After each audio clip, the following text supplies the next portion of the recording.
So are we talking history today? Well, yeah. How would you want me to when we start off here? I'm giving you a bunch of stuff you're going to have to lop off the front of this video. No. Do you want me to give you just, I mean, a brief, like a minute or so? You do whatever you want. Run down on my book, and then just kind of talk about a little bit about American history and how I think that fits in with the church. And however you want to do it. I'm going to sit back and listen. Okay, well, feel free to ask any questions that come to mind. It makes it interesting. Well, when I think of history is fascinating to me too. And I don't know who coined the phrase history's complicated. Somebody once said that it's a Herculean task to basically take all these events in history and make them into something viable. Or history, it's vague, it's ambiguous. You learn from it, but you can also misrepresent it, right? Yeah. Well, that's all the scriptures are, really, is a history of different groups of people. So it's got to have that. Right.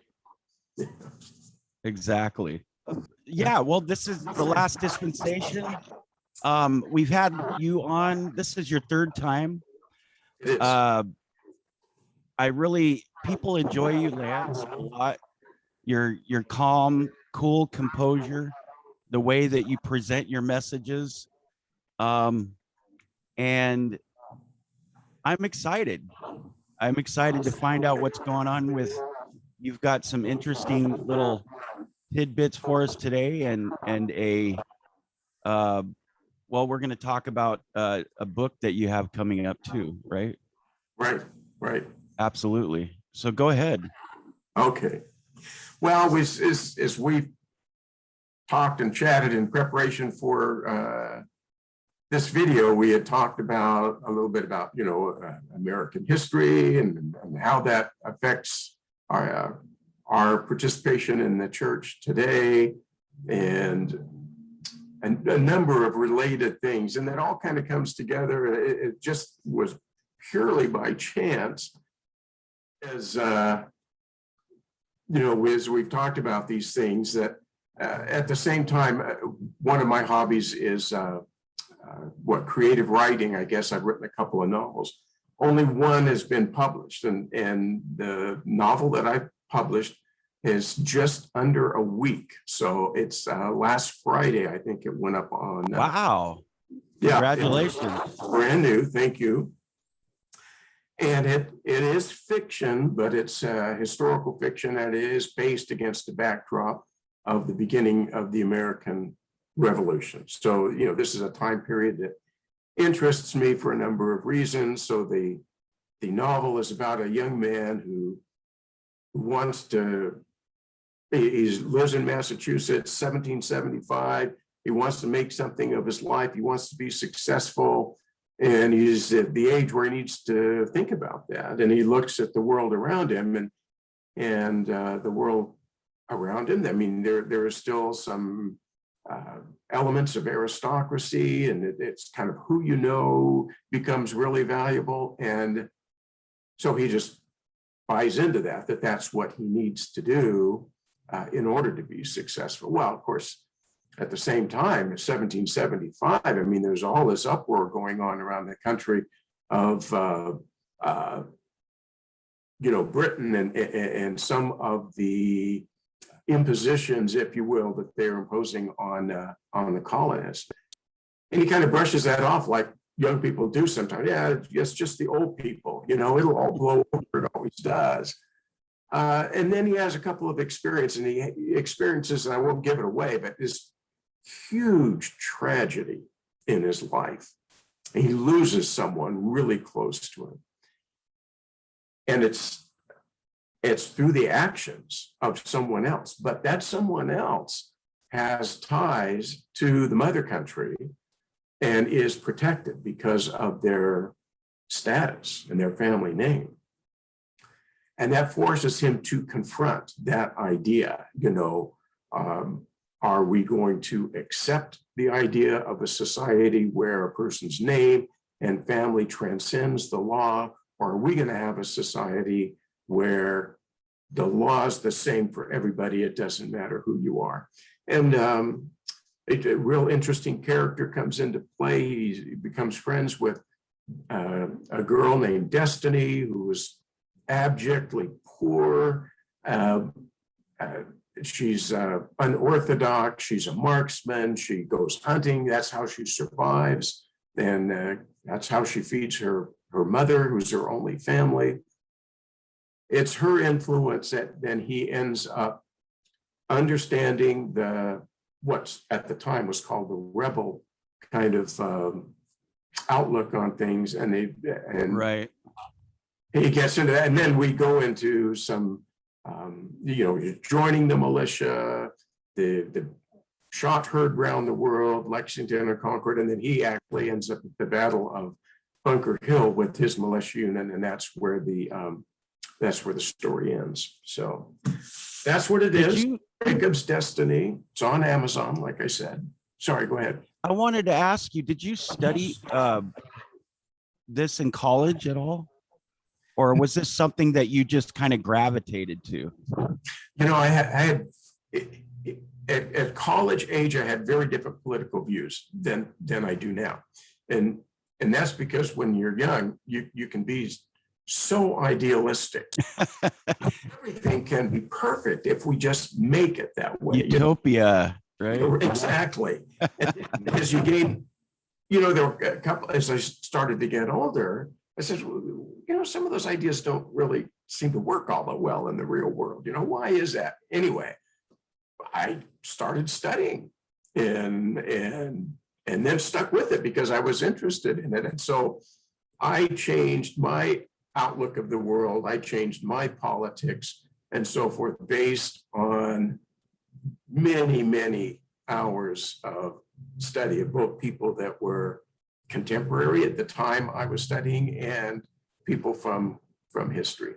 So now, does the book, is it more about relationships between individuals?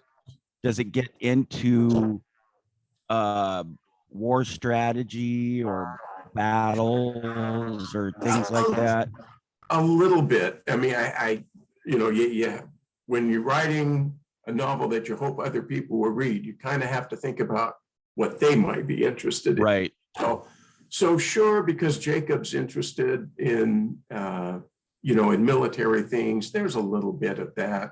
But I try to keep the story in a place that will interest other people. The relationship between Jacob and Destiny is, he's uncertain if he wants to really get too close to this girl. She's pretty unorthodox. Do you want to be the guy that Right.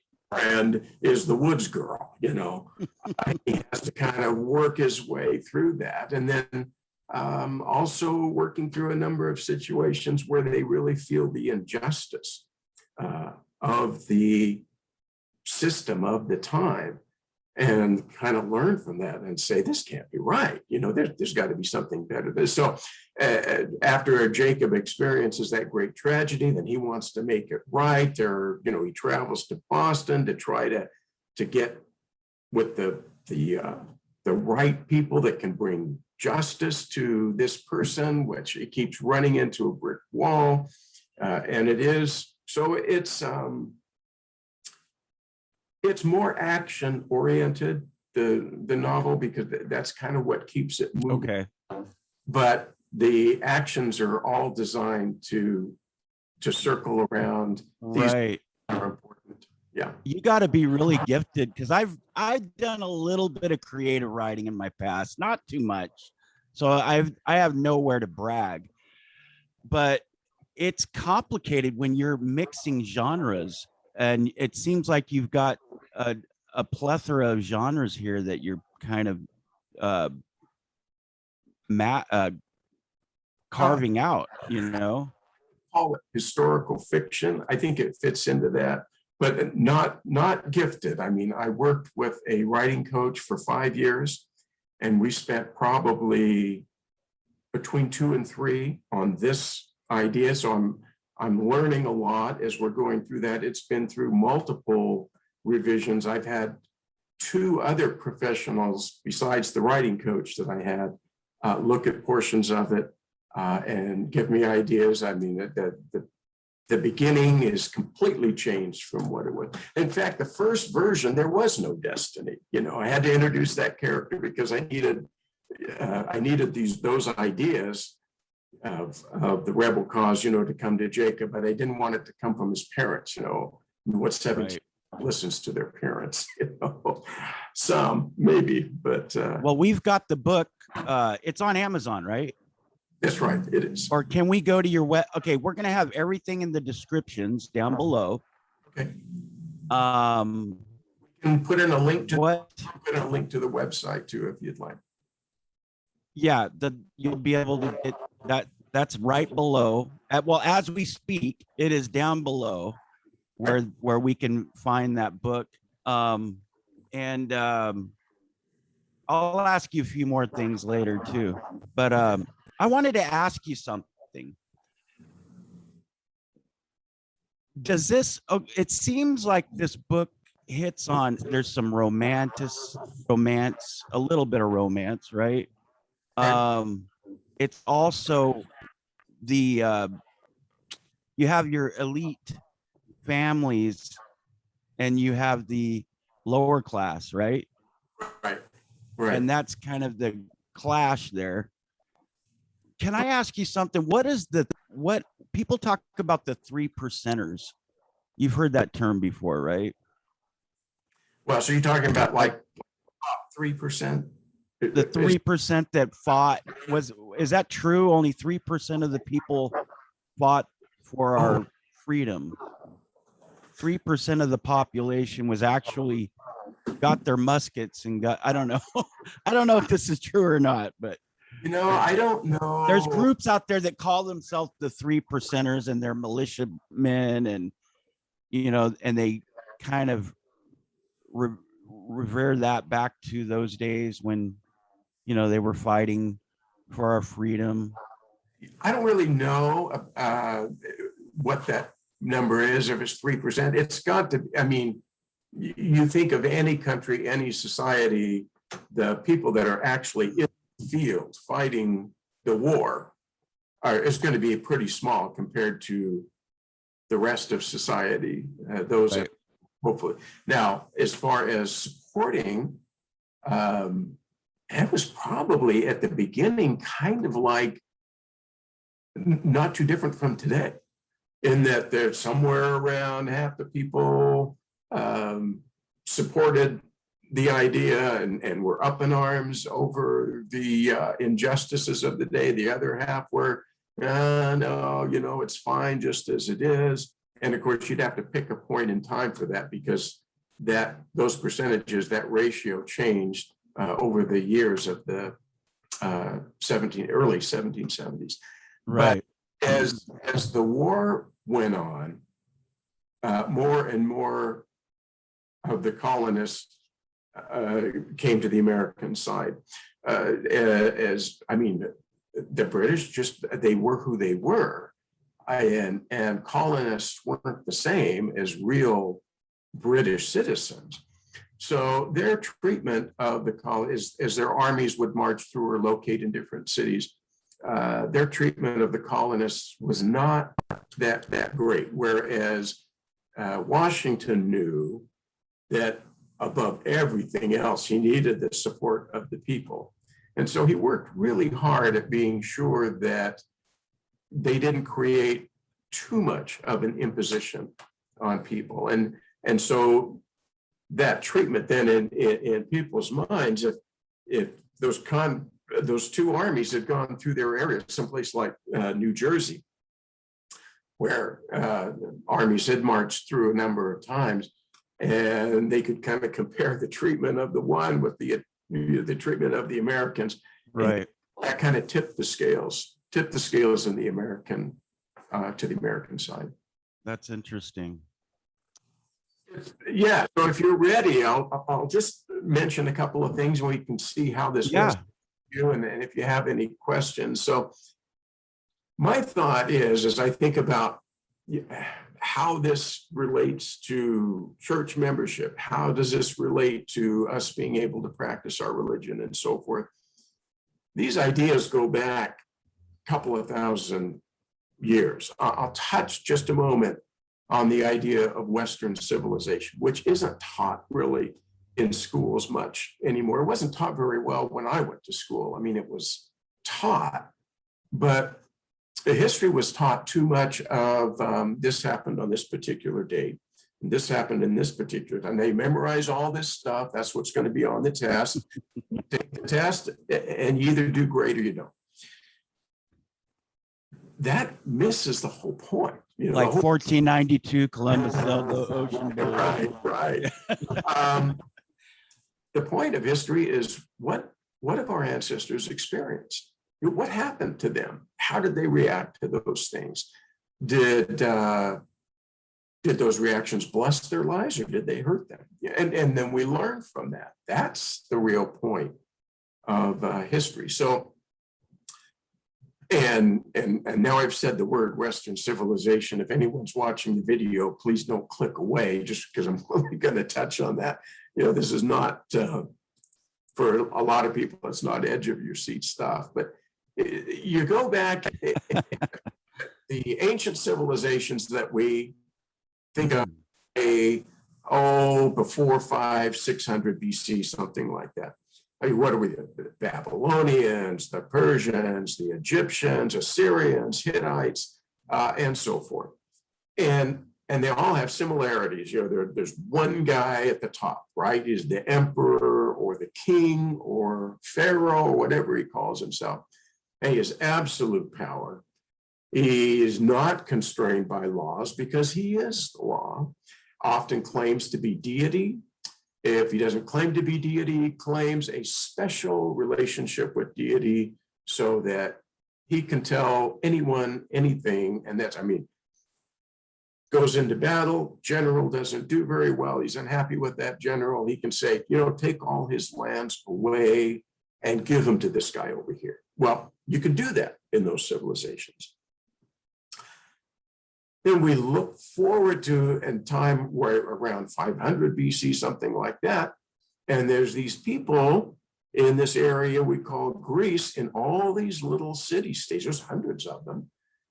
And they have a very different way of doing things. And who knows why it started, whose idea was it? We don't know. But they introduced things. I made myself some notes here, so if you don't mind, I'm going to put on my glasses here. But they introduced things like consensual government.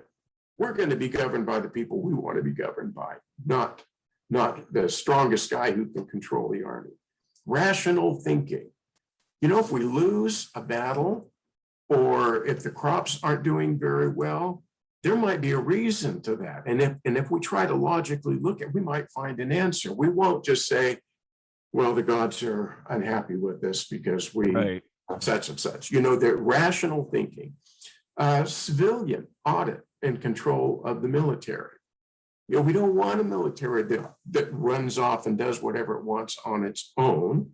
The civilian government, well, it's an arm of society. Civilian government will control that. It's not a theocracy. You know, you want it. Even, you know, we hear a lot about the Greek gods, and there were different gods that worship. But you know, if your favorite god is Apollo, great. If your favorite god is someone else, I don't know that. So freedom to worship how you wanted to. Right, and nobody cared. You know, if your favorite god is someone different than mine, hey, you know, I don't care. So no one's just going to take your property away on a whim. You know, there's a legal system and a law that has to be followed. The emphasis is on the individual. In those older civilizations, those Eastern civilizations, the emphasis is on the group. And so if an individual is lost for the good of the group, hey, you know, it's all for the group good. not in Western civilization. The individual is of the utmost importance. That's why there's all the uproar about Americans left in Afghanistan, because those are important individuals. They're Right. value. We don't say, well, or most of us don't say, well, there's only a few of them, so you don't want to leave Right. out. So, hey, you know, a few hundred, a couple of thousand, depending on who you're listening to, got left. That's not that many. No big deal. We don't take that position. Those individuals are important to us, and every Right. individual is important to us. Private property, citizenship, freedom of speech, those were kinds of things that that developed in those early Greek city-states. And then they were cemented even more, I guess, in the early Roman Empire. Now, we think of the Roman Empire as this really decadent society, and it's true that it was once once Julius Caesar started the idea of having an emperor, and it wasn't ruled by the Senate. It became something else. But in its early years, it had adopted many of those same principles. So, we go through that time period. Now, you're probably thinking of history. Oh, well, gosh, in Europe and all the Middle Ages and so forth, there's all kings and rulers. Well, that's true, all autocratic rulers. But, there were some elements of that Western civilization that still hung around. People still knew about that. There was recorded history, so we could read about it. Different things popped up over the years, over the centuries, I guess I should say. The Reformation. The idea that there couldn't be one church controlled by one person, but if you wanted to believe in something else, you could. Right. And that definitely a Western idea, the Reformation. And so we have those kinds of things that happen where there's remnants of that idea of Western civilization, even though we don't get that. Seldom is there, can you look at two societies and say, well, this has every principle of Western civilization, and this society has zero. I mean, there's always this battle, between the two, because there's always people that want control, right? Right. So the power of the individual doesn't work very well for them because they want control. In any event, we go through all these centuries, and America is pretty much the culmination of all those ideas. If you read the Declaration of Independence, you read the Constitution, I mean, those documents are rooted in those ideas of Western, so the value of the individual, freedom of speech, freedom of religion, and so forth. And the result for us from all that is then the restoration of the gospel. Where else in the world could the gospel have been restored? There wasn't any place. I mean, think of the persecution that happened here, and magnify that by several times, and what you would have seen anywhere else, where in other countries, generally there tended to be a state religion and a state church. So it's those ideas. The reason that they're so valuable, and the reason that I think we should hold them to be so precious, is that's what has allowed the gospel to be restored, and that's what allows us to live that religion today. Now, you can see those principles under attack, right? Absolutely. So we're always going to see that. I think we should be at least familiar enough with those ideas that we can defend them. We want to be able, even if it's just in our own mind or in the teaching of our children or other family members, we've got to have some kind of an understanding of those ideas and those principles that are going to keep us free, because the first thing we will lose if we lose freedom is we'll lose the freedom to do things the way we want to in the church. I always think of how young our nation is. It's not that old. We've only been around for what, 3 centuries? And Yeah. look how long the Greeks and the Romans lasted. Like, Hundreds I of think it's vital to remember that, maybe study that a little bit more, like you said, and see where maybe what we might be doing wrong here. So I don't want to carry this on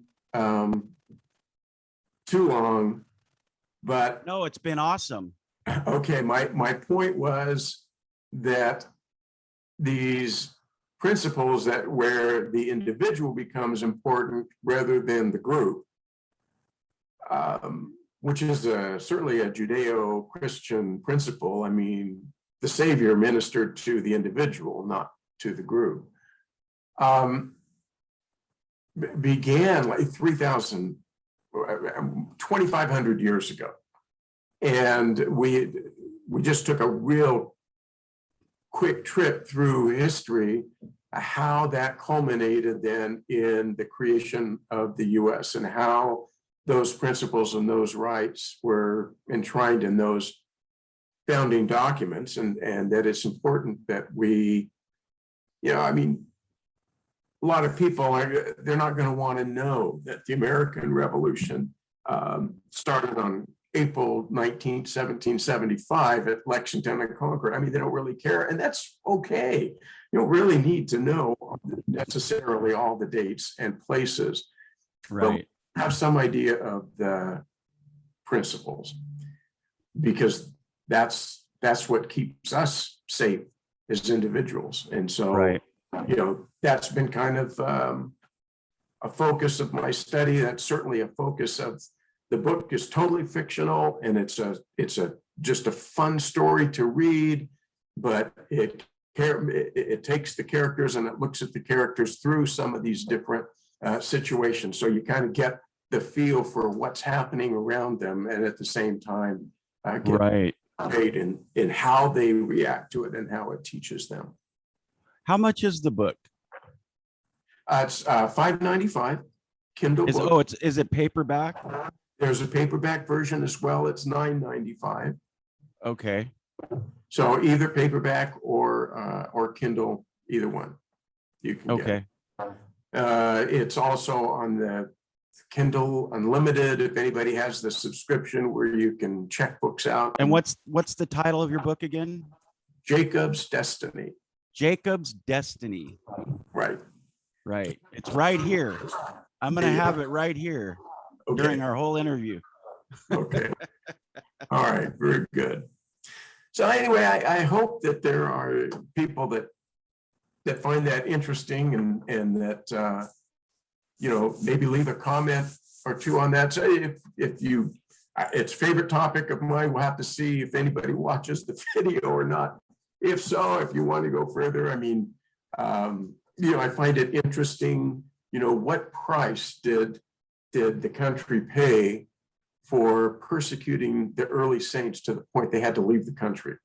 I mean, Utah was not part of the country when they went there. Huge. Right. So really, the country really suffered as a result of that. Some people don't always put those things together. What were the injustices? Why did the colonists finally rise up in 75 and 76 and fight for independence? What were the reasons that they thought it was so important? You have to admire those people. I'm not talking about just the leaders. The leaders, of course, were exceptional people, but the regular folks as well. The amount they were willing to sacrifice and the amount they were willing to suffer to bring this opportunity to us is extraordinary. I mean, really, truly extraordinary, because they were very limited on how much they were going to benefit from that themselves. They did it for future generations. We're the recipients of that sacrifice. So it's amazing what we have, like our Constitution. It's a fathomable document. I mean, Yeah. for that to even exist and to still be working to this day. I mean, it's not perfect. You know, our government doesn't completely follow it perfectly, you know, Yeah. but And it's still working. again, the effort that went into some of those things. I mean, so James Madison's often considered father of the Constitution. Thomas Jefferson, between the time of the end of the, or near the end of the American Revolution and till just a little after the Constitution was created and ratified, he's the country's minister to France. And so he's collecting books from all over Europe, and he's shipping them back to James Madison by the trunk load, you know, on ships. And Madison is actually reading all this. Can you imagine how dry? How dry that reading was? Thousands and thousands of pages, and a couple of hundred books he reads about the history of government from all of these past civilizations in Europe, you know, in the old country. And that's where he comes up with some of the ideas that we see in the Constitution. So it's amazing. If you think about the details, I mean, I don't want that job.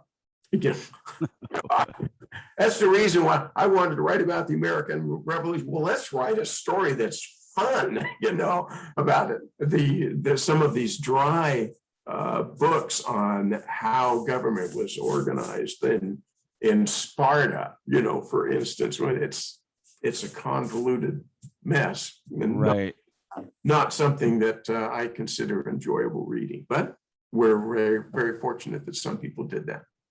That's right. It's interesting. We'll see, I guess. Well, I'm going to order the book and I'm going to read it. Maybe even recommend it to my wife's book club. Okay, great. I want to check it out. Thank you so much, Lance. You bet. My pleasure. I appreciate it. We're going to have all the information in the descriptions section where you can go to and get the book, brothers and sisters. And then we'll bring you back on and maybe have a review on what we read. Yeah, sounds great. I can go for that. That'd be awesome. Yeah. All right. Thank you so much. Okay, you bet. Thanks, Troy. All right. We'll talk to you later. All right. Bye-bye. All right. Bye.